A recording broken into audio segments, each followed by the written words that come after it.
Live from an attic somewhere in the north, this is The Late Show with Tom Starkey. Yo, almost didn't make it tonight. Too many cables around the back came out. I was all in a panic. Tonight, ladies and gentlemen, we're going to be talking about essential digital skills. Not the airy-fairy, oh, hey, collaboration, man, all that kind of stuff. Exactly what you need to get on in the digital world in this wonderful digital age. Tune in and let's go!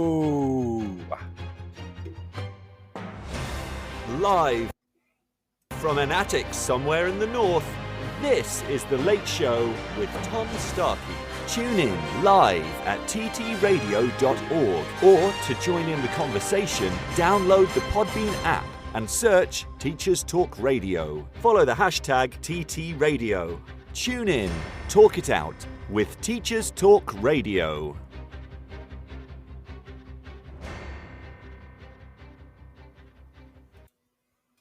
Good evening, everybody. Hello. Yeah, mate, it was a close one tonight.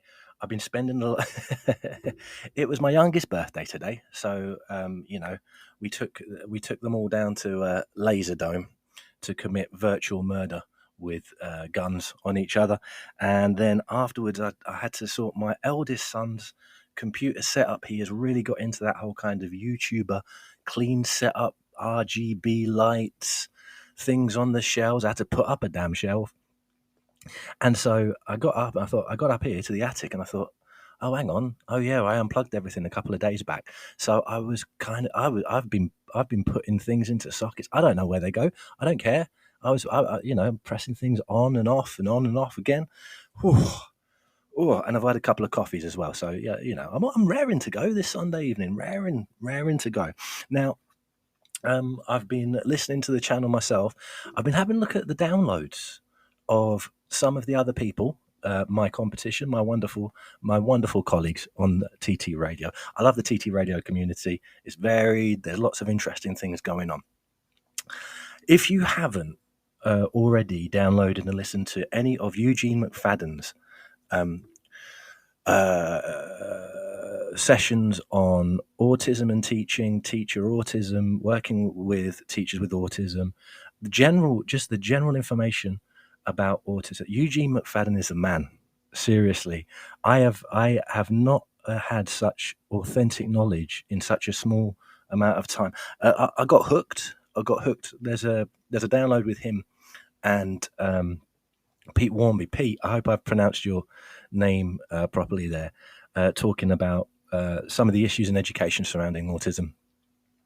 I work for disability services in my institution, so it's something that's close to my heart. My eldest son is autistic, and it's just listening to people with authentic knowledge talking about that particular issue, and just and being funny and being engaging.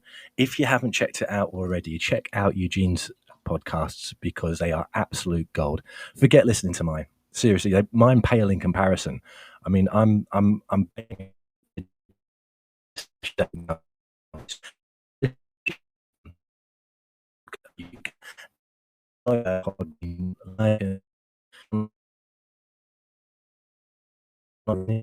remotest interest in regards to autism and education.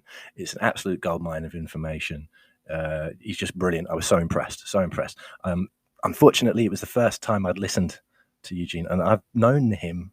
Well, not I say know him. I've known. We've been Twitter buddies for quite a long time, but it's the first time I've listened to him, and I should have done it sooner. It's excellent stuff. So that's my recommendation for today.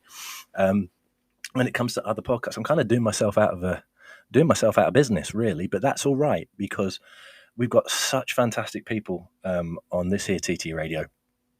Great stuff, lots of different people, lots of different opinions, and if you just listen, go and listen to Eugene. He knows what he's on about. So that's my first recommendation. Then recommendations. What are we talking about tonight? Let's have a check. Oh right, okay, yeah. So we're talking about digital skills now. I'm quite cynical when it comes to the digital realm, especially when it comes to digital realm and education. The benefits of digital education, the benefits of the digital world, and it can get very, very vague. It can get very, very new age, like collaboration. Digital education means collaboration. And you ask them, expand on that. And they're like, collaboration. Yeah, nobody's ever pinning anything down. Nobody's pinning anything down. These grand things, collaboration, cooperation, information. Nobody, what are you talking about, man? Seriously, what are you talking about? We need to know. We need to know the details. So today, in a cynical, perhaps humorous fashion, in this particular case, it depends on where you're coming from, to be honest. I think I'm hilarious. I think I'm a delight. So, I think it's going to be a funny show tonight, possibly. But jury's out. You know what I mean? So what we're going to do tonight is I am going to come up. No, I've got them in mind. Essential digital skills, real digital skills. None of this kind of like, hey, San Francisco, San Diego, kind of like Google pod thinking, going for a lie down in your break. Like I didn't do that at school anyway. I was well ahead of the game when it came to that kind of thing. By lunchtime when I was teaching, I was absolutely battered. So I went to the store cupboard, had a little lie down most days. But digital skills are one of those things that it's like, great, we need digital skills. Digital skills are very important. UK has to be a leader in digital skills. And then you think, what skills? What exactly are you on about?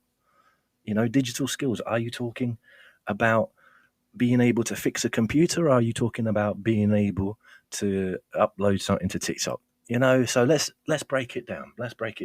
So I've lost a Tom's Tech Tips jingle, which is a damn shame. But it's not so much tips as in these are skills. These are the skills that your students need. These are the skills that perhaps you need to work on as well, people. So let's turn it off and on again, and let's reboot digital skills and their definition. Let's see how we go. In at number whatever. I didn't really get to the point where I numbered any of these. In at this number, it's old school, it's old fashioned, it's completely ignored in all but the most specialist educational areas. And in at this is touch typing. I have no idea why they don't have touch typing along with handwriting when it comes to primary, but I'm not one of those people that says, oh, you need to have this in primary school. Well, what do I know about primary school curriculum? But touch typing is a skill that I do not see. I work in higher education. I work with, great minds, and a lot of these great minds use two-finger typing, and it's painful to watch. Touch typing is a skill that I think is akin to making sure that you have handwriting that can be read and understood. It speeds up your work, therefore it means that there's less time between what you think and what you write. You do not have to. I bought a new keyboard last week. It's this kind of really fancy blue switch. It's got RGB lights that kind of can hypnotize you for days. I think the secret services were using them in the Cold War, to try and get information out of people. Like the colors go round and round and round. But the reason that I like it is that it's tactile and it helps me with my touch typing skills. I'm not there yet. To be honest. I prefer to use text to speech. Oh, sorry, no, let's get that the right way around. Speech to text in regards to that kind of speeding up the writing process. But I mean, who doesn't use a keyboard nowadays? I mean, maybe in the future everybody's going to use their phone for input.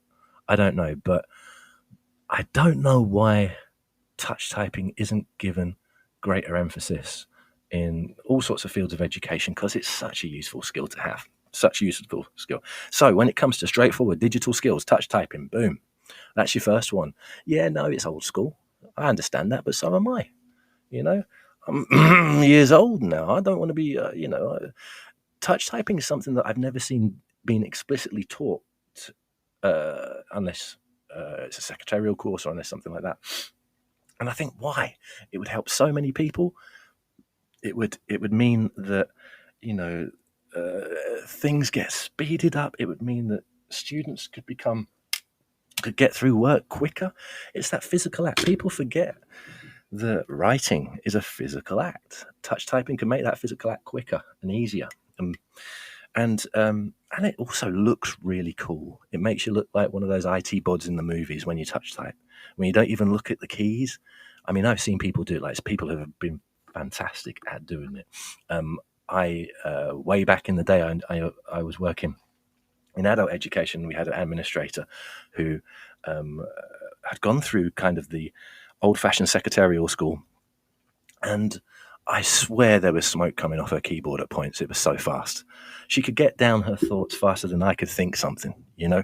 And I think that's important. It's a physical act, and it's helping. It's not, it's not kind of like super digital VR sexy or anything, but there's got to be, how many times are you using computers? How many times are children using computers? How many times do you use computers in the workforce?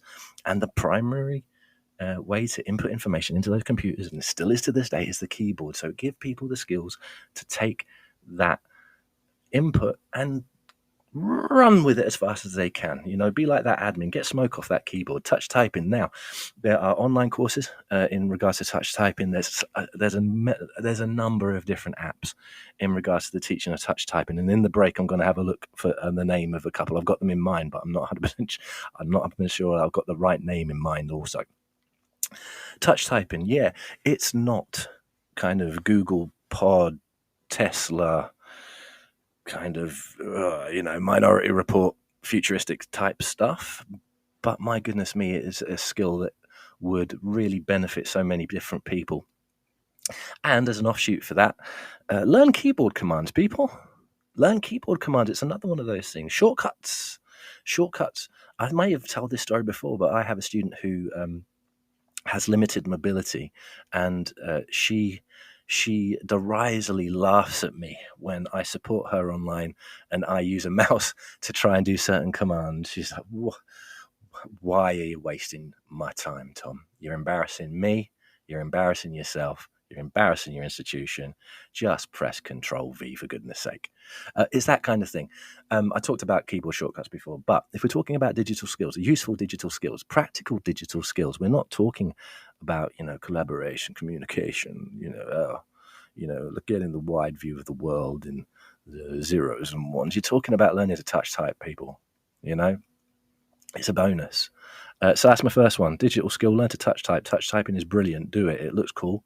Makes you look like a nerd in one of those Mission Impossible movies, but also it speeds up your workflow. Brilliant stuff. I can't do it very well. I'm trying to learn, and when we go to the news, I'll see if I can come up with a couple of decent sites. I have one of them in mind, but I got to get this stuff right. I can't be recommending stuff and getting the name wrong. Although I have done this, I have done that in the past on this show, to be brutally honest, and other shows. I was on a show, and I was talking about a specific assistive technology for an hour and a half, and I got the name wrong. So it was like the guy that I was talking to when they downloaded the podcast had to have this disclaimer that is like, this absolute plonker has got the name of this program wrong the entire show.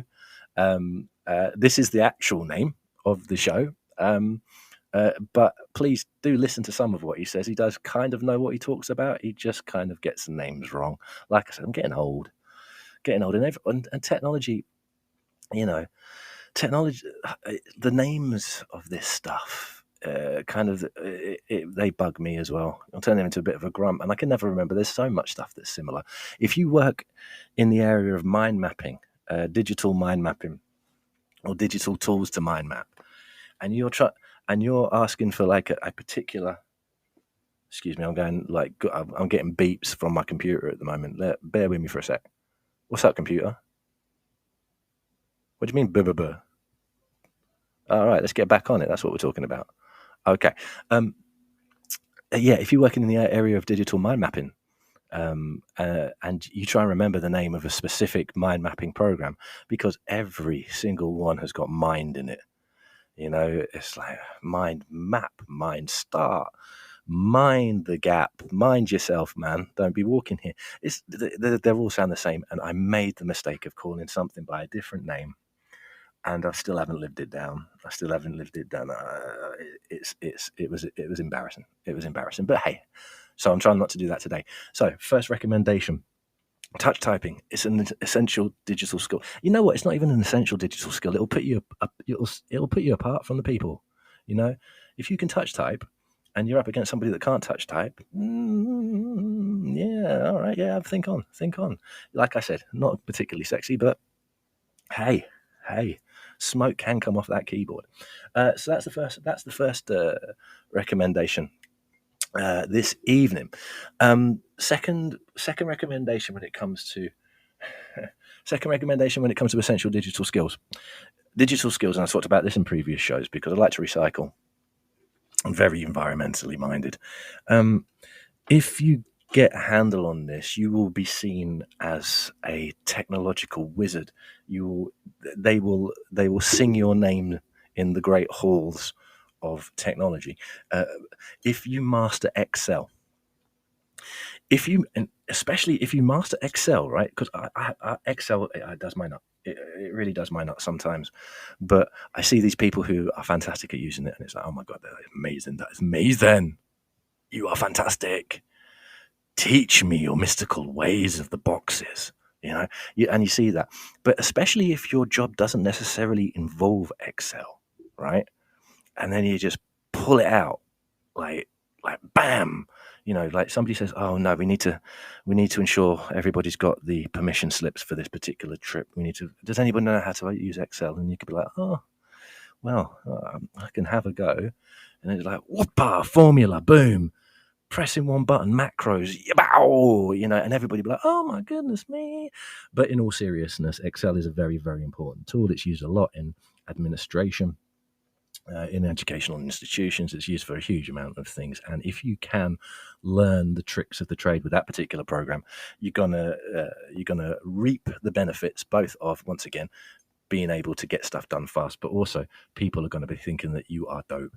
You are absolutely dope. Look at that, the Excel wizard. Yeah, they'll be calling you that down the corridors. Having a good knowledge of well-used tools is a digital essential, in my opinion. The bread and butter stuff, Word, PowerPoint, Excel. If you know a little bit about the ins and outs of these particular programs, if you can format something properly in using Word, you might as well. You'll be head of the school within 2 years if you can format something. I don't know why people use Word for design. I really don't. It is Word is like somebody who's really, really oversensitive when you do something even slightly wrong. Word is, because you try and move something half an inch to the left in Word, and then Word, the whole world just stops. Word's like, what are you doing? Why are you making me do this thing? You know what I'm going to do? You're making me move something an inch to the right? I'm going to reset all your formatting. That's what I'm going to do. See how you like it. Mess me about, I mess you about. Yeah. Somebody in the pub who's had a couple too many, and somebody says the most innocuous thing, and, they're turning tables over. That's Word. That's a Word document. But excuse me, I'm just banging my coffee around because I do like to make sure that the sound quality in my podcast is fantastic. But if you learn to use these bread and butter programs well, it's such a benefit. It makes things so much easier. It makes things quicker, and people look at you and think, "Ah, that's fantastic." The downside is that people will look at you and think, "Oh yeah, that's the Excel guy," and you do not want to be known as the Excel guy. That does nothing for your social status. Trust me. But believe. But yeah. So number one, learn to touch type. Number two, Excel is your friend. If you learn how to use Excel properly, you are a god. We'll have a look at a couple of others in a moment, because I've got a really, really long list tonight, guys, and I'm all hepped up on my second cup of coffee, so we're going to go through it all. I don't care. We're going to the bitter end. That's the bitter end tonight. And so when you're thinking about digital skills, I think one of the problems that I have when it comes to digital skills is the kind of like the assumption of digital being better. I work with students who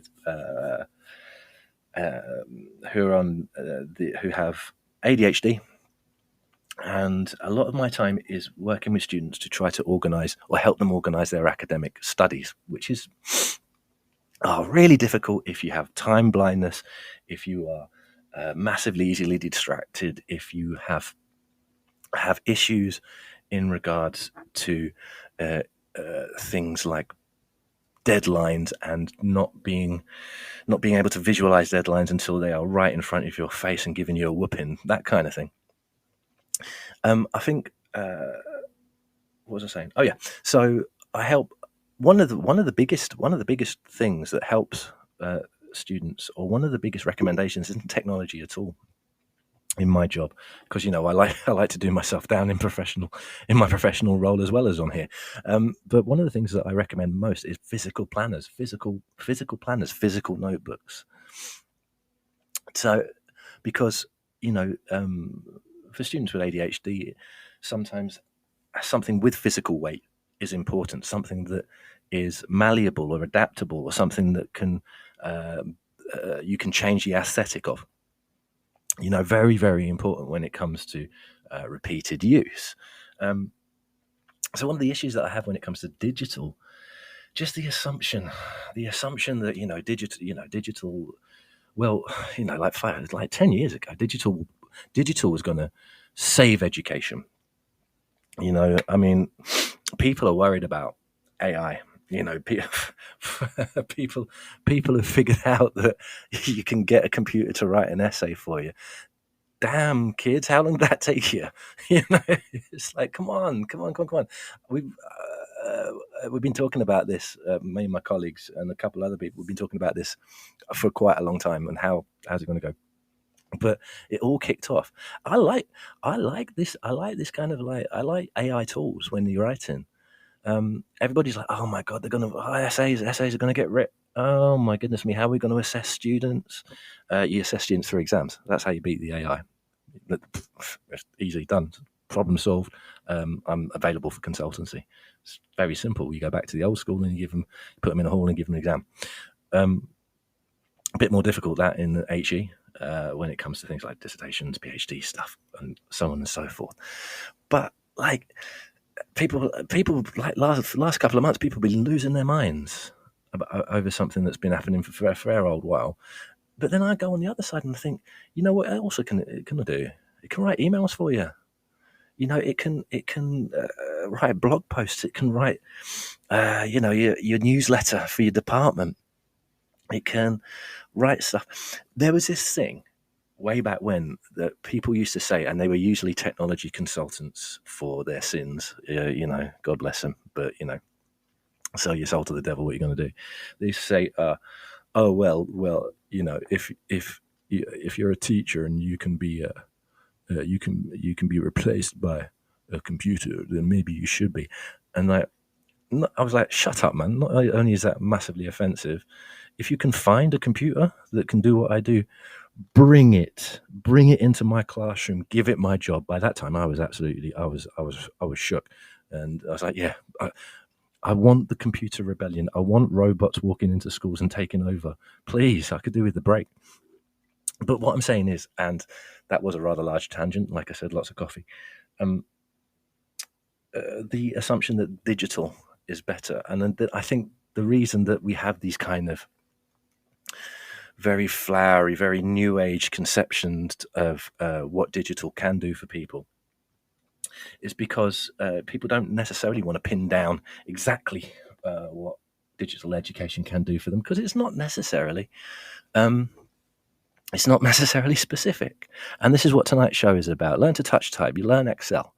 I'm going to go through a couple more after the news that has slowly creeped up on me, and then after the news, we'll talk a little bit about some of the other things, some of the less kind of train yourself how to use a particular program things, and more like train yourself to think in a certain way things. So stay tuned. If you have any comments on the show, not about its haphazard nature, you can go do one.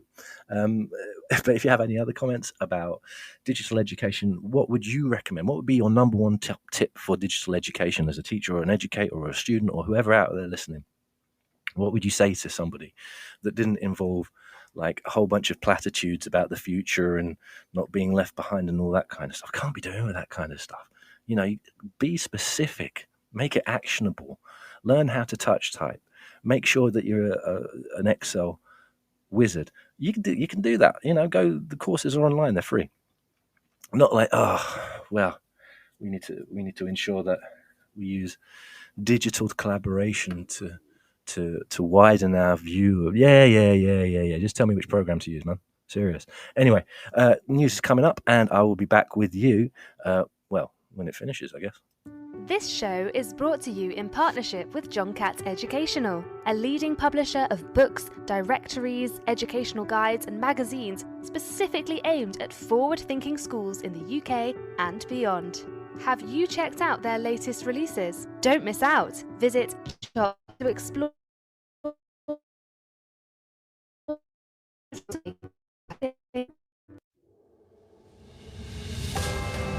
This is Teachers Talk Radio, and this is Teachers Talk Radio News.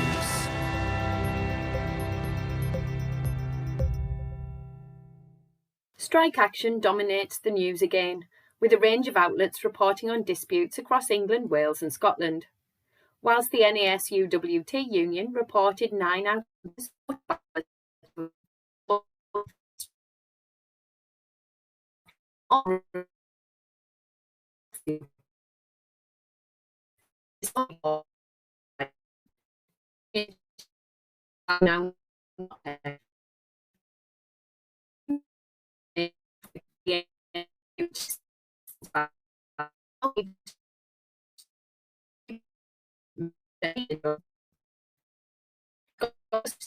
Teachers Association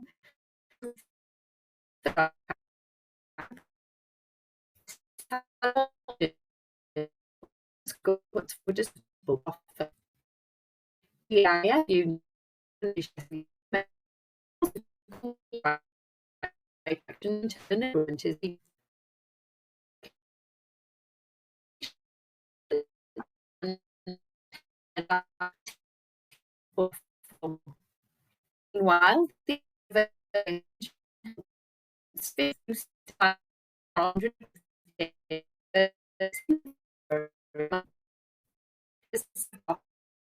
foreign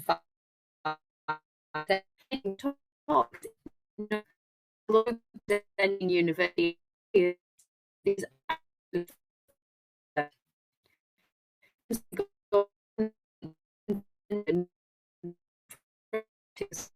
Although this is good news for students, the strikes mean more disruption to courses already affected by the pandemic. However, the National Union of Students has been broadly supportive of the industrial action, at least so far. Away from strike action, there have been further stories focusing on what should be taught in schools. This time, the focus is on educating pupils in the dangers of social media in spreading messages that are misogynistic and deeply toxic. The HuffPost website reports on Labour MP Alex Davies-Jones, who called in Parliament for ministers to do more to stamp out Andrew Tate-style misogyny and to stop boys being brainwashed. The MP asked what was being done to tackle radicalisation of young men. But PM Rishi Sunak responded that he was proud that this government launched the world-leading, world-first online safety bill. He also made reference to the autumn statement announcement of £2 billion of extra funding to schools. Although he did not respond with any direct reference to Tate, the online safety bill is expected to complete its final stages in the Commons shortly, before heading to the House of Lords. New figures released recently show that school absences in December were almost double the annual rate, and that this was due to illness. The absence rate, as reported in the Evening Standard, was 14.3% across state schools in the week beginning December the 12th, an increase from 7.8% across the year. The Department for Education in England said the increase was due to a rise in sick days as a result of winter illnesses such as flu, as well as COVID-19 and strep A infections such as scarlet fever. In the Channel Island of Jersey, BBC News reports that the government has brought in 11 UK supply teachers to cover for absent staff. The short-term and long-term measures have been put in place due to staffing shortages, and the supply teachers will cover for up to 2 terms. Short-term housing has been organised for those travelling to the island. The Jersey government said the current vacancy rate for Jersey was 4.3%, but that the long-term plan was to train, recruit, retain and upskill school staff. Finally, the Meanwhile in the Middle East section of the CNN website reports on the United Arab Emirates' plan to become the first Arab nation to teach about the Holocaust in its schools. The move has been praised by some and criticised by others. The nation revealed its plans in a recent tweet and intends to include Holocaust education in both primary and secondary schools. The UAE says it will work with Tel Aviv and Yad Vashem, the Holocaust Memorial Museum in Jerusalem, to help build the new curriculum. Whilst many see the move as part of the normalisation of relations with Israel, critics suggest that it does not reflect all of those living in the UAE, with many disagreeing with this policy. Full details of the story can be found on the CNN website, with comments on both sides explored in detail. This has been your Teachers Talk Radio News with Joe Fox. This is 2 Minute Tech with Steve Woods, your tech briefing on Teachers Talk Radio. Hello, let's start the new year with investigating the power of artificial intelligence in education. A lot of people are asking, does your school block ChatGPT? First of all, what is it? Chat Generative Pre-trained Transformer, or GPT for short, is a piece of software designed to mimic talking to a person. The difference is, this person is super clever, and it's been trained by thousands of conversations in the past, and it remembers them all. There are lots of chatbots out there. GPT is popular with young people as the answers it gives are not only correct, but can be slightly different each time, so it's more difficult for a teacher to spot a copy and paste homework. Let's put it to the test with a couple of school questions. I'm using a screen reader to represent ChatGPT to give it a voice. Responses are usually in text and appear as if they're being typed really quickly. I asked, what are the registers in a processor? And I got... Registers are a type of memory that is built into the central processing unit, CPU, of a computer. They are used to store data and instructions that the CPU needs to access quickly in order to perform its functions. There are different types of registers, each with a specific purpose. For example, the instruction register stores the current instruction that the CPU is executing, while the program counter register stores the address of the next instruction to be executed.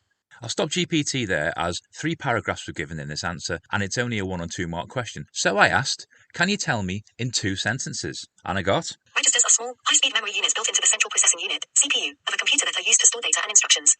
They allow the CPU to access and manipulate data and instructions quickly, enabling it to carry out complex tasks at high speeds. Well, thank you, GPT. That's much more to the point. Powerful, right? How about, can you summarise Of Mice and Men? Of Mice and Men is a novella by John Steinbeck, published in 1937. It tells the story of George Milton and Lenny Small, 2 displaced migrant ranch workers during the Great Depression in California. Despite their apparent differences, the 2 men are deeply bonded and rely on each other for companionship and support. The novella ends tragically when Lenny, a simple-minded man with a love for soft things, accidentally kills a ranch owner's wife while trying to touch a soft dress, and George is forced to make the difficult decision to euthanize Lenny before he can be punished for the crime.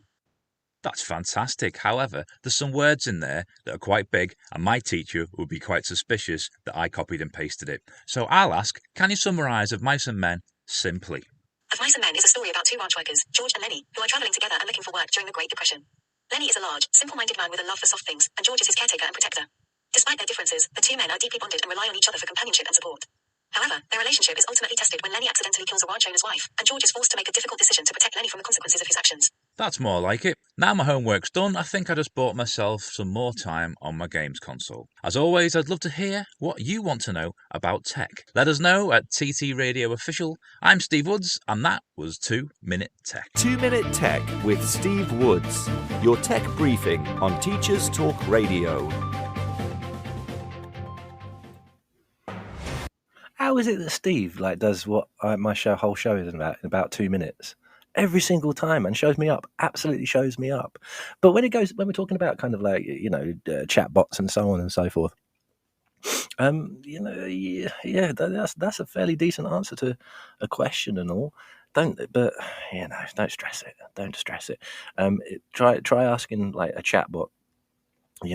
How long is it going to take me to fix my computer this morning? And they never get that right. They never get that right. Speaking of which, digital skills, ladies and gentlemen. Okay, so my job involves sometimes fixing things. I say sometimes because I'm not very successful at it. But an essential digital skill. basic knowledge of computers, how to fix something. You think to yourself, oh, well, okay, but you can always Google that. Yeah, you can. Yeah, that's very true. That's very true. But being able to take on board that knowledge and being able to reproduce that knowledge when something goes wrong, very, very important indeed. People are like people kind of like they don't want to do that kind of thing. That's for the IT support. But sometimes you're in a classroom and the projector goes, and you think to yourself, "Whoa, what's going on here? Oh no, you're gonna call IT halfway through a lesson? Nah. What you're going to do is you're going to have a look at the leads, you're going to put the things in the right place, and then you're going to fix it. And once again, you're going to look absolutely amazing. Having a basic knowledge of how computers work and having a basic knowledge of some of the things that go wrong fairly regularly, essential digital skill to continue to actually be able to use, like, digital tools and whatnot. People forget about these kind of things. Once again, it's like, communication, collaboration. No. Just being able to fix something when you need to. Really, really important. Incredibly important. So that's another one. That's basic computer upkeep. There you are. That's another essential digital skill. Everybody needs to be able to make sure that they can, to ensure that they can do a quick diagnostic and then figure out that they haven't plugged in the power lead. I've been there many a time. Some really good stuff, that news. I like doing this show because it's the first time that I listen to the news from TT Radio. Some really pertinent stuff. The next digital skill is possibly linked to this kind of whose voice is heard on the internet. Who, people talking about Andrew Tate like he's the first plonker that's ever to set foot on the internet. He's a big one. Don't get me wrong. He's an absolute, he's one of the big ones, big following, very influential. Influential to who, though? It's like, oh no, they're brainwashing the kids. I'm really sorry. If there's a student who thinks Andrew Tate is talking, is talking sense, that's not brainwashing. There's not that much brain involved in the first place. I'm really sorry. Does that sound harsh? Because good, it's supposed to. So my next digital skill, and this is up to some of us who are a little bit older, teaching the generations, the youths are coming up. You got to tell people about the off button. You've got there's a conceptualization of people using the computer. You cannot, you have to be online. You have to be digital all the time. I'm very concerned with cyberbullying for all manner of different reasons. And one of the things that I had to do when I was kind of coaching certain students through what is a horrible experience when it comes to cyberbullying is that there's an off button. You don't need to engage. You don't need to have the screen on. You don't need to look at this particular app. You don't even need to have the app. You know what? You don't even need to use your phone. You don't need to have a phone if you don't think that you need to. Oh, but how will you do the essential things that you... What essential things? What's essential about, being on TikTok? Nothing. What's essential about having Snapchat? It's not. You have to... I come from a generation that throughout my academic life, the internet was introduced very late on. And I'm not saying that's is that a good or a bad thing. I'm not going to here to make a judgment, but I'm of the generation that understands that you can turn this stuff off. You don't have to have a constant flow of information into your ears and eyeballs all the time. It's not necessary. It's not necessary at all. We have absolute plonkers on the internet gaining influence. You can't gain influence if you just switch them off. Can't gain influence. Oh yeah, but the kid. How are you going to stop kids from listening to these messages? You tell them to switch it off. You tell them not. You tell them not to look at it. And if these people. Andrew Tate is a terrible misogynist. Then don't let his message get to kids. You know, this is why do you? I mean, this one of the things that like, you know, you can be online, you can meet so many people, you can, yeah, that's great, but you can also just you cut these people out. It's really easy. It's easier than having somebody in real life and cutting them off. If you've got a plonker in your class and you have to sit with them every day, well, you have to sit with them every day because they're in the general vicinity. Andrew Tate ain't in nobody's classroom, you know. Yet his horrible little message only gets through to students because they are sat in front of this tiny little screen and somebody lets that message get through. Now, you think to yourself, well, okay, so, you know, regulation's good. Yeah, regulation is really good, but having the bottle just to say, turn that nonsense off, you know, go touch grass, kiddo, you know, you got to be able to say that. But the problem is that a lot of students can't conceptualize stepping away from the digital world. So another digital skill is to help people realize that there is an off button, that you don't have to live your entire life online. You don't have to. I'm a hypocrite of the highest order because, you know, until very recently, I was tweeting like tweeting was going out of fashion. And strangely enough, since I stopped doing it, it has been going out of fashion a little bit by the looks. I'm not 100% sure because I haven't looked at it for a while. But I'm of the generation that was pre-internet. Oh God, that makes me feel so old. So very, very old. But in many ways that was a disadvantage because of the lack of information, the lack of ready information. But in many ways it was an advantage because it meant that I knew what the alternative looks like. And I know that there is an alternative. So next digital skill, teach about the off button. You know, just press that big red button, get rid of that message, get rid of that person. It's an anti-plonker stance. You know, we don't have to, and our students don't have to live the entire life online. They don't have to have TikTok. Don't have to have a smartphone. Get rid. And what you do is you get rid of the messages as well.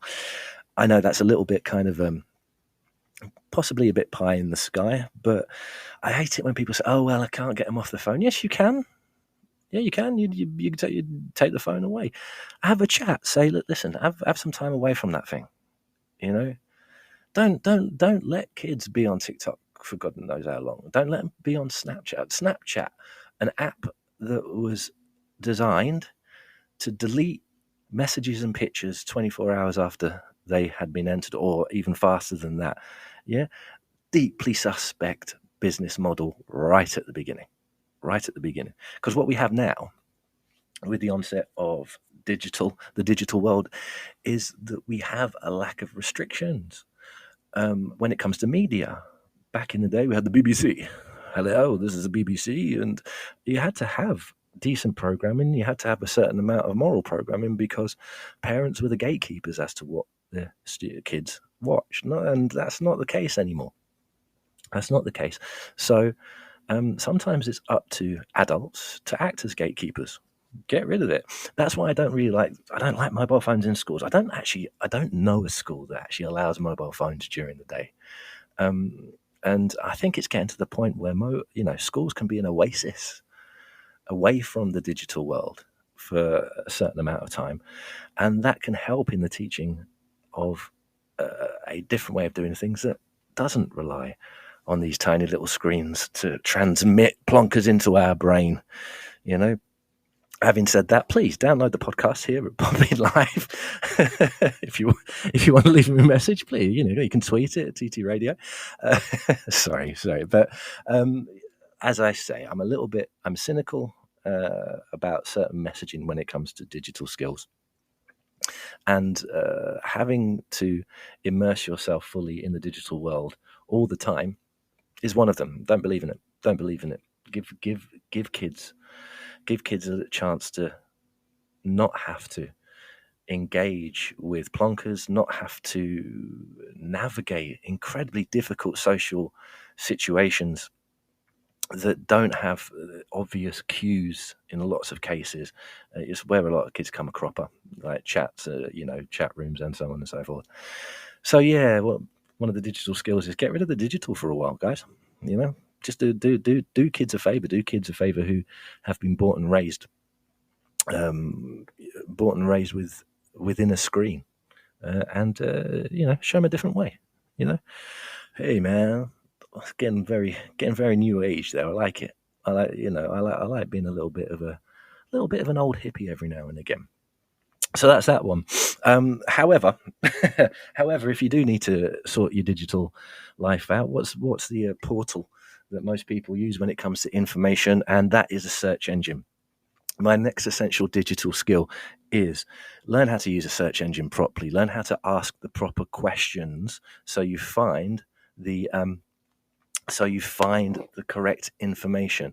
I'm really sorry. I've got a couple of requests for calls in, but I'm not going to be able to do that tonight for various reasons. So all apologies. I'm trying not to be rude, and I should have switched off the function before the start of the show. So thank you very much for attempting to call in.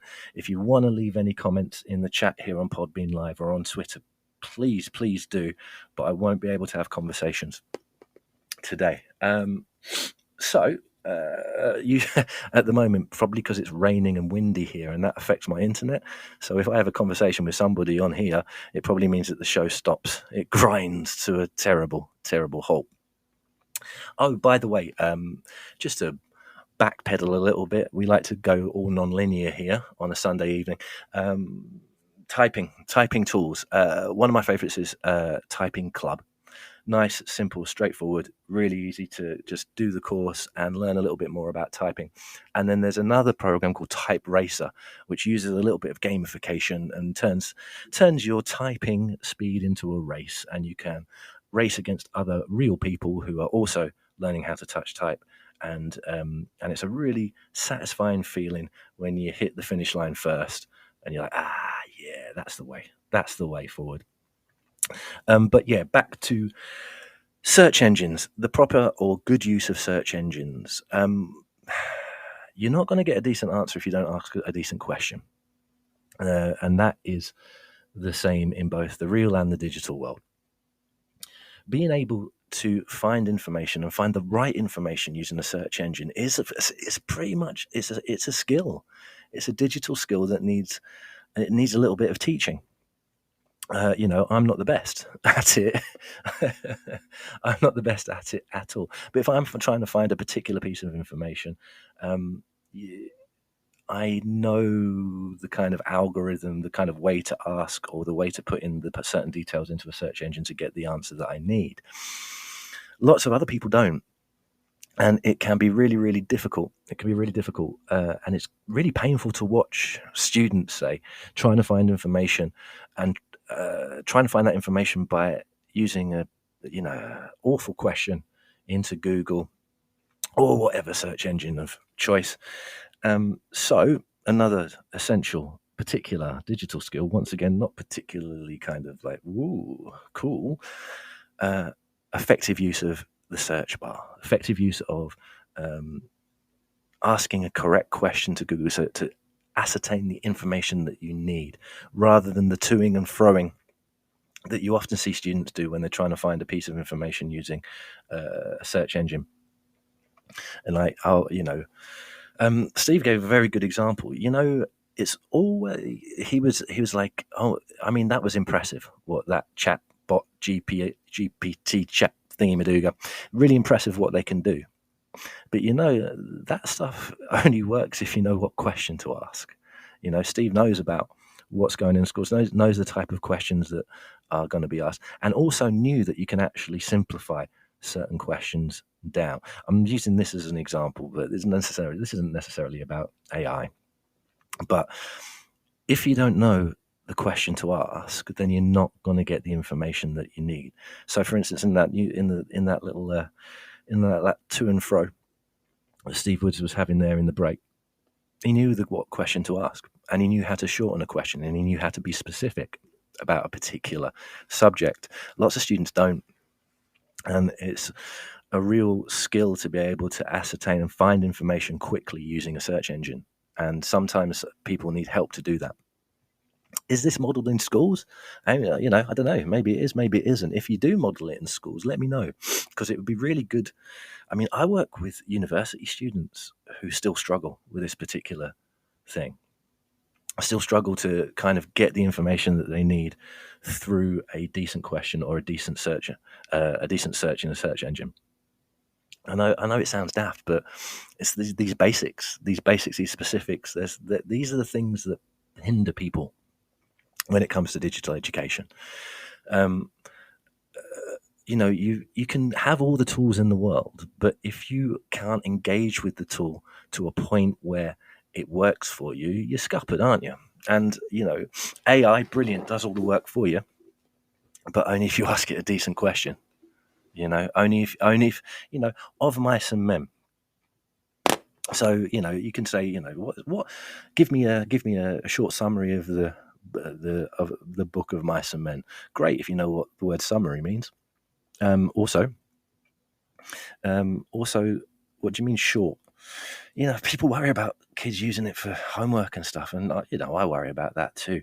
If my kids start using chatbot AI stuff for their own homework, I'll be livid because they can do exactly the same thing with a little bit more effort. However, that kind of stuff only kicks in if you ask the right questions, and I think that's something to consider. Boss Tom is on the chat. Says, I agree with that. I think students still need the skills to use AI effectively. These are the things, the building blocks of stuff. Effective search engine, an effective search using a search engine needs a knowledge of how to use a question. How to ask a question, how to get a decent question. Once again, Tom's saying things like Chat GPT only work if you can get the correct inputs in. And I'm not saying everybody needs to learn how to correctly use. I hate repetitive admin tasks. I hate writing emails that I've written before to various people. I use not particularly Chat GPT, but I use AI programs to write certain emails that saves me time. I'm sorry if people get offended by that. To be honest, I repeat myself in real life on a day-to-day basis, so I'd much rather get a computer to do that for me in the digital world. Anyway, so that's in my opinion, another essential digital skill when it comes to trying to get the right information that you need, whether it be studying or whatever. You got to ask the right question, and using a search engine effectively is a skill that I see is somewhat lacking in my own work with students who are in a higher education, and they've been using search engines their entire lives. So, something to think about, something to work on. Okay, so we'll just have another quick word from our sponsors at this 9, coming up to 9 o'clock now. And in the last half hour, I'll do a nice little recap, and then we'll talk a little bit about some of the other digital skills, the essential ones. This is what we're talking. We're talking about specifics. Let's get specifics or nothing tonight. There's no kind of, you can. It allows you to reach the no. Tell me which programs to use. Tell me how to use those programs.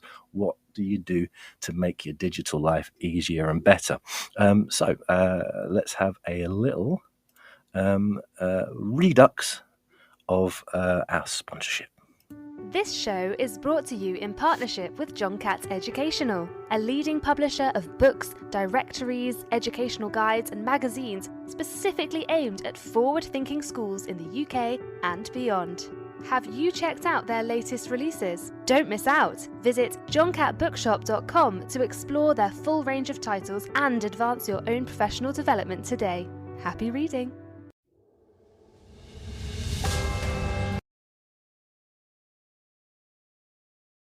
Hey up, I forgot that was the only sponsor that we have tonight. Halfway through swigging my coffee, I was. That's got to be some sort of digital skill, isn't it? Being able to ensure that the material that you're using will be long enough for you to actually get some more caffeine down you. Anyway, digital skills. So what have we looked at so far? We have looked at touch typing. We have looked at being able to use bread and butter programs well with keyboard commands. Really, really important.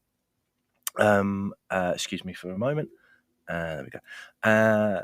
We've also looked at being able to communicate that there is an off button. There is a world outside of the digital world that is varied, and the sun's shining, and you can the digital is invisible. And remind you that in fact don't have to engage with you come across on your real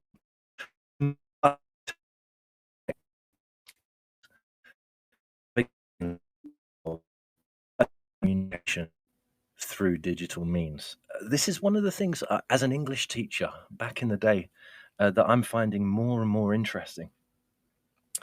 Is, and I've mentioned it before, even in this show, is with a lot of students I see struggle with social media, for want of a better term, and social interaction in the digital world. I don't know what the answer is to this, because I don't have a template. My social interaction using digital media is broken down into a couple of fairly major areas. Number one is the professional world, usually the case of emailing. And this is kind of this is work skills, I guess, being able to make sure that your email is, reasonably formal for the person that you're speaking with, or being able to gauge what the formality is that you should be using dependent on your audience. This is skills that are taught in English schools up and down the country. But navigating other forms of communication well. This is particularly, and I've seen this difficulty in regards to autism, and regards to having certain difficulties in everyday communication. And those difficulties are sometimes transferred to the digital world. Sometimes it goes completely the opposite way, actually. I remember I had a student way back in the day whose face-to-face communication was hugely painful for them. Hugely painful. They didn't understand visual clues. They didn't understand. They couldn't differentiate when it comes to tone, voice. The kind of agreed social norms were problematic for this particular student, and it was it was a great source of anxiety and emotional pain for them. However, online, they were completely the opposite as to what they would be in person. They were outgoing, they were gregarious, funny, knowledgeable, and like a completely different person. However, that's in my experience, that was quite unique, having somebody who presents so differently in the digital world as to the physical world. There's a kind of a romanticism when it comes to autistic spectrum, and about how certain issues can be overcome by placing yourself in the digital world. And I've not seen it. I've seen it rarely, and that was one of the times where this person was like a completely different person online than they were in real life.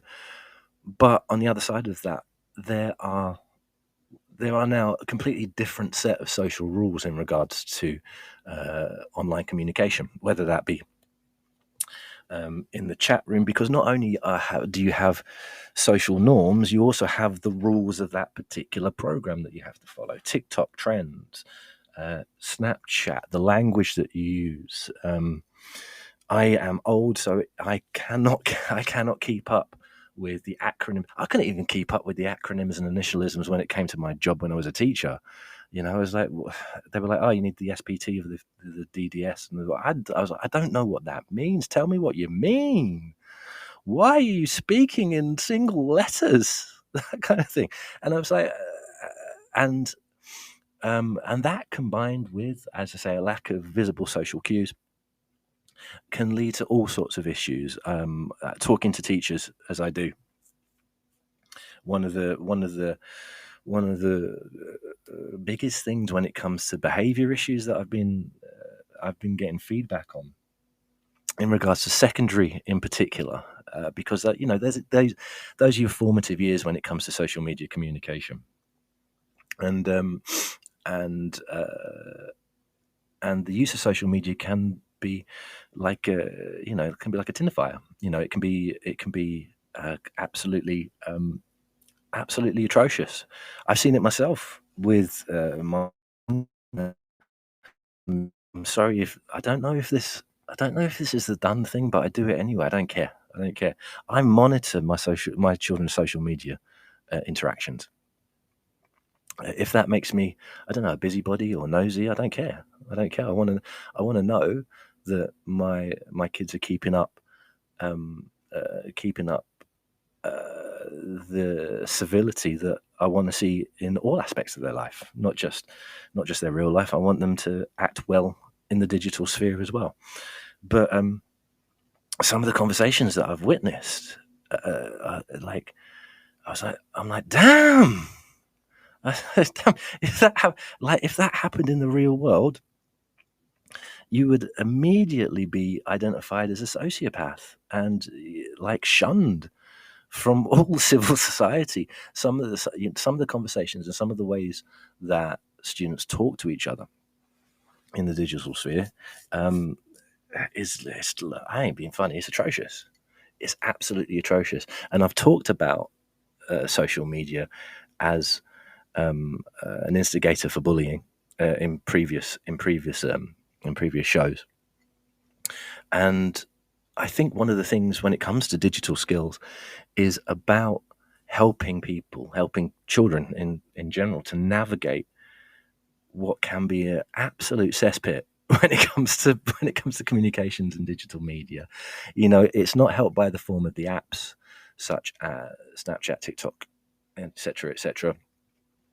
You not only, like I say, you not only have to have the rules, the social rules that are embedded anyway, but you actually have to learn the rules of that particular app, that particular method of communication, and sometimes it can go very wrong. So another essential digital skill, in my opinion, is, and it's a difficult one because I don't think that there is a blueprint, is helping students to navigate social media communication. I think people out there will be thinking, well, it's not really our world. No, yeah, it's not. It's students and adults, or children and adults, don't necessarily inhabit the same world. However, I think, speaking first and foremost as a parent, I think sometimes you have to kind of kick the door in and say, oi, less of this. Or, are you struggling talking to this? But why do you think that person has reacted that way? And so on and so forth.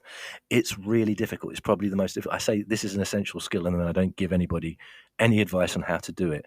But I don't think that there would be enough time in a number of shows looking at some of the intricacies of how to effectively communicate online. One of the other things also is about register and genre as well. A lot of students, excuse me, a lot of students that I work with use the same register in regards to formality in email and chat and all sorts of different things. And I don't have a problem with it, but employers might. You know what I mean? So that's one of the things. Identifying what is appropriate, and to be honest, these things happen. I mean, I taught this kind of thing when I was doing life skills back in further education, but it wasn't necessarily digital based back in those days. It was more about kind of how do you write a formal email? What's the difference between a conversation with your friends and a conversation with your boss, and so on and so forth. But now it's much, much more complicated.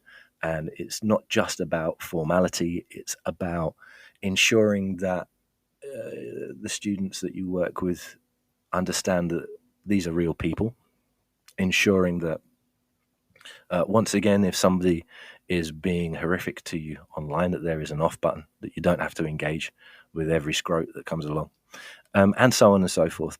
Easy for me to say at the moment because I'm not on social media. And if, in all honesty, I've been off pretty much all social media since October last year, and I'm not too sure I'm going back, to be honest, because next digital skill is. Sorry, I just put my cup down. It was like a silent drum roll. That was not me. That was not for effect. It's just because I put my cup down and I didn't want to spill it over. The next digital skill, I think that is essential, is being able to maintain focus. Being able to maintain focus when you have the internet is a minor miracle, in my opinion. I work with many students that have cognitive issues regarding attention, regarding being able to focus, being able to just do one task at a time. And the digital world offers so many hurdles to that. So many hurdles. Multitasking doesn't exist, guys. This is something that I've realized fairly recently. People used to say, you're not very good at multitasking, Tom, are you? And I was like, no, I can't really. It's not multitasking. It's just split attention. Split attention. You can't do 4 things at once and think that you're going to do all 4 of those to a decent level. You can't. So being able to navigate the digital world with its numerous distractions, such as, excuse me, I'm just pouring another coffee here because I've just seen the time, and if I don't have another drink, I don't think I'm going to make it to the end of this show. So I'm so tired. But being able to focus with the incredible amount of distraction that the digital world offers is an essential skill. And it's one that has to be taught, because there are some people that can do it naturally, but they're few and far between. Absolutely few and far between, and they're the lucky ones. So how do you maintain focus? One of the things, it goes back to a previous digital skill of turning it off. Turning it off and getting that writing done, turning it off and reading that paper, academic paper, or even newspaper. I haven't read a newspaper for 10 years, like, at least. And I get most of my news through I get most of my news through people telling me what's going on. That's a terrible thing to admit, isn't it? I am not worldly, and that's kind of strange in this world where you can find as much digital information as you want, but that is equally a blessing and a curse. As I said, I work with people who suffer very much from a lack of attention in regards to usually academic study. Let's be honest, it's really easy to focus on something that is enjoyable. It's really easy for me to focus on an evening on Battlefield 2042 in the digital world. If you've ever played that game, it's or any game, it's very easy to get lost. It's very easy to shift your focus, and you're there, and that's great because it's fun. Actually, Battlefield 2042 isn't that fun. It's glitchy as out. But anyway, being able to focus with having basically a digital friend screaming at you, don't look at that, look at this, the entire time, is an essential digital skill. How do you go about that? I do have some tips in this case. Hopefully this is a bit more useful for the rest of my suggestions for this evening. As I say, making sure that people understand that there is an off button. There are certain tools, anti-distraction tools that you can use, where you can turn off the internet or turn off certain sites on the internet for a period of time. But yeah, it's one of the biggest battles in regards to the digital world. It was like that thing that people used to say. Once again, probably, yeah. To be honest, it's usually education consultants, bless their hearts. And it was one of those things, and it was around that time where people were actually trying to promote the use of mobile phones in schools, like it was a great thing. And it was like, and they used to say, well, if your lesson is less interesting than a student's phone, then you've got a problem. No, you haven't. Have you seen what phones offer people? Limitless entertainment instantly. Limitless communication with pretty much anybody on the planet instantly. It's a camera. It's a games machine. It's a way to view videos about cats playing the piano. Oh my God. You're not competing with that. I heard that, I mean, this was about 5-6 years, that kind of comment at the time. I was like, don't be so ridiculous. You know, oh, if your phone, if your lesson is not as interesting as your phone, I was like, have you ever used a phone? They're amazing. You know, limitless entertainment, limitless books, limitless TV, limitless movies. You know, pretty much for free if you went on the right websites. You know what I mean? You know,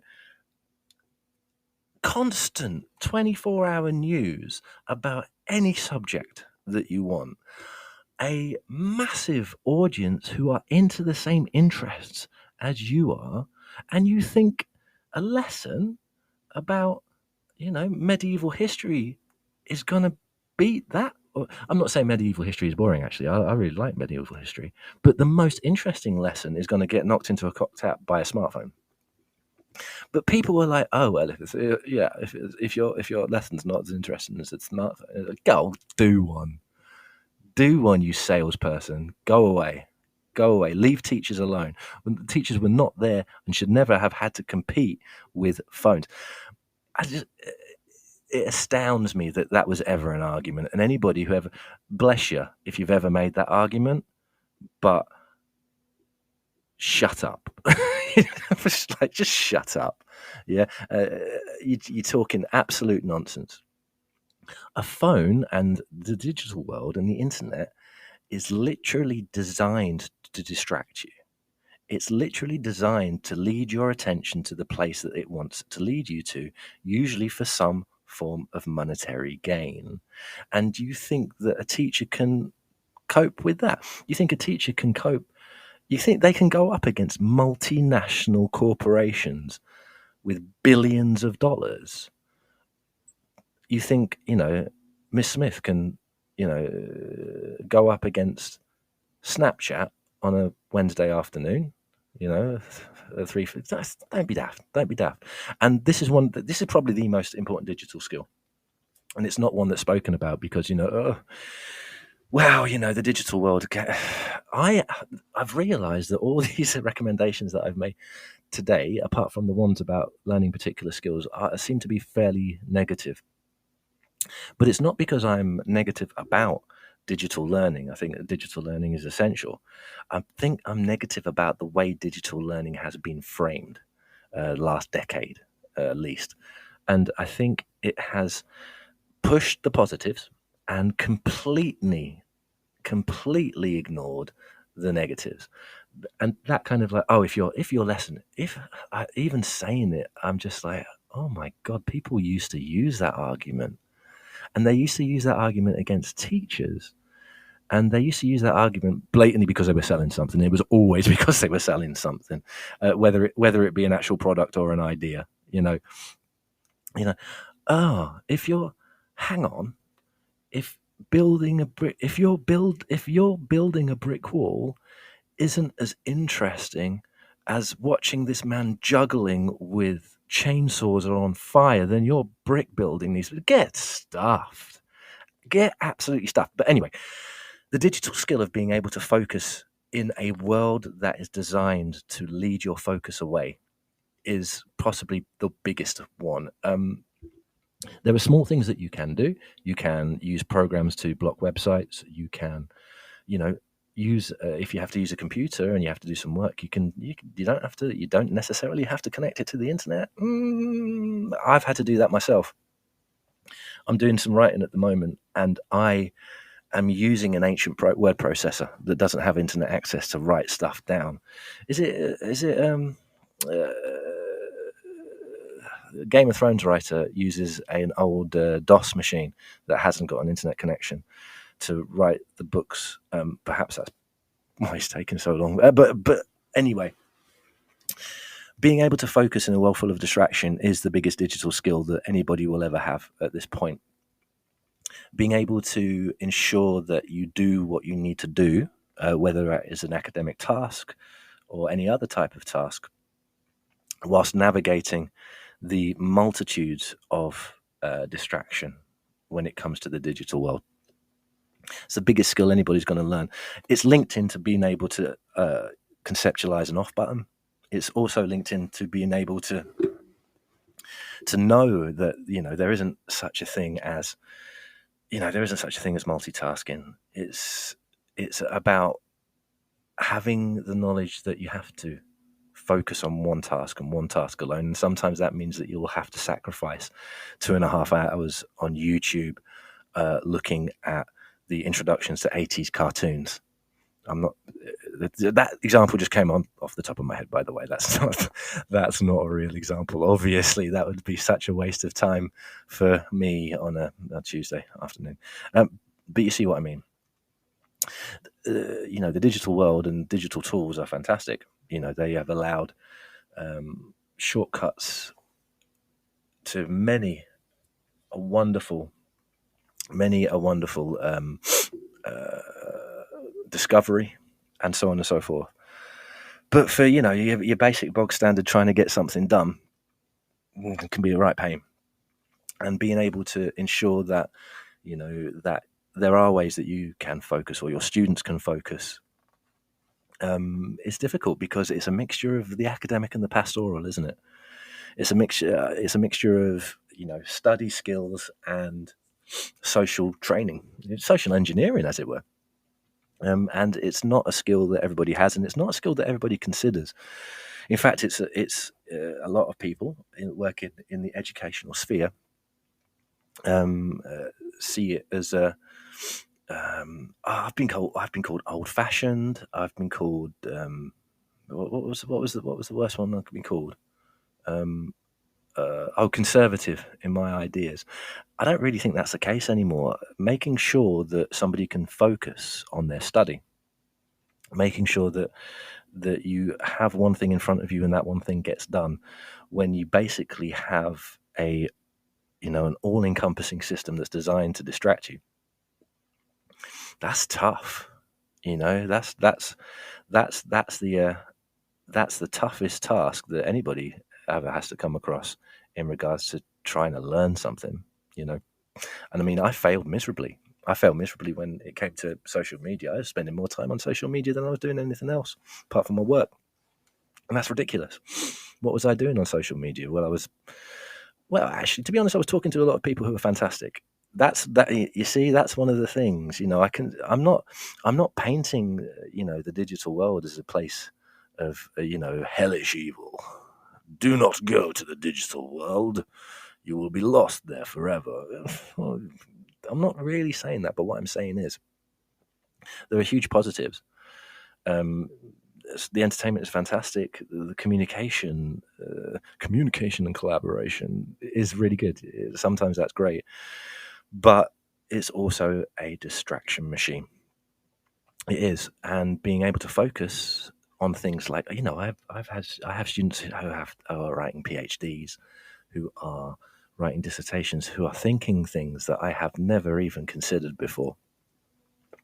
And not only are they doing all that, but they're doing that with this digital screen, this digital devil tapping them on the shoulder and saying, "Do this instead. Go on, do this. There's somebody on the internet that's wrong. You need to tell them. Put down the PhD for a second. There's somebody that thinks that Blade 2 is better than Blade, and that must be addressed right now." No, yeah, it's a comedic example, but I'm deadly serious about this kind of thing. When it comes to the digital world, it offers fantastic tools, but it also offers a machine that will distract, that will take you away from what you need to do, and you have to help people to get through that. As I say, there are tools that excuse me for a second. There are tools that can shut off the internet. A lot of my time is looking for different ways to work efficiently without the aid of digital tools, because students will use the digital tools to procrastinate or distract themselves and not get done what they need to get done. And yeah, who wouldn't want to watch the intros for 80s cartoons for 2.5 hours if you've got an essay sitting there in front of you? He-Man slapped. That's the thing. So yeah, digital skills, not just about learning a particular skill, such as touch typing, such as ensuring that you're a bit of a whiz when it comes to the Office, Microsoft Office, or whatever, like bread and butter program, Google Docs, that kind of thing. You can access things via the keyboard that speeds up. It's not just about knowing that you can turn off the internet. You don't have to engage with every single thing that is going on, because that is incredibly difficult. It's not just about being able to find what you need with a decent question into a search engine. It's about battling a machine that is pretty much there to distract you. And that is tough stuff, guys. Tough stuff. So yeah, back to that comment. If you're teaching, if a child's mobile phone is more interested than you're teaching, then it's your problem. Everybody's mobile phone is more interested than you teaching. I'm not trying to do teaching down, but mobile phones are dope. Have you seen what they do? Seriously, ridiculous statement. Absolutely ridiculous statement. But teaching students to be able to focus, even in the digital world, is possibly the biggest digital skill. And one of the most problematic that I've talked about tonight. Talking this evening, we are coming up to the end of the show. It always surprises me that. Just as a summary, once again, if you haven't caught my wonderful colleague Eugene McFadden's podcasts about autism, teaching whilst being autistic, and all the other subjects that he has been talking about recently, please go and download that now and listen to it, because speaking as somebody who works for disability services in higher education, that stuff is gold, absolute gold. So big up to you. Then the digital skills, the proper digital skills, not the kind of digital skills that people put in their in their product descriptions. Learning to touch type. Learn to touch type, guys. It's a dying skill, but it's awesome. Make sure that you understand some of the features when it comes to kind of bread and butter programs such as Excel and Word. If you can learn a little bit about IT in regards to the physical act of fixing computers, very, very important, very, very useful. Teaching students how to use a search engine with the right questions, or in any digital tool, making sure that a student knows how to ask the right question to get the answer that they need, always important.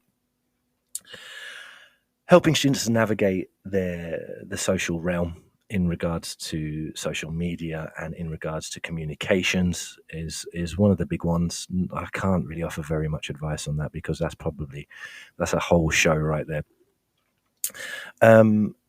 Also, being able to, excuse me, and probably the biggest one at the end there, getting that in at the end, a little bit of food for thought on this late Sunday evening before we venture back into the working week. How do you focus in a world of distraction, which the digital world represents? How do you help students to focus in a world that's designed to lead your attention away? It's a big one. It's quite philosophical this kind of evening. It's because I'm on my third coffee. So speaking of distraction, hopefully this has distracted you for an hour and a half. If you're listening live, always appreciate it. Always appreciate people taking the time to listen to my kind of worryingly random ramblings on this here show.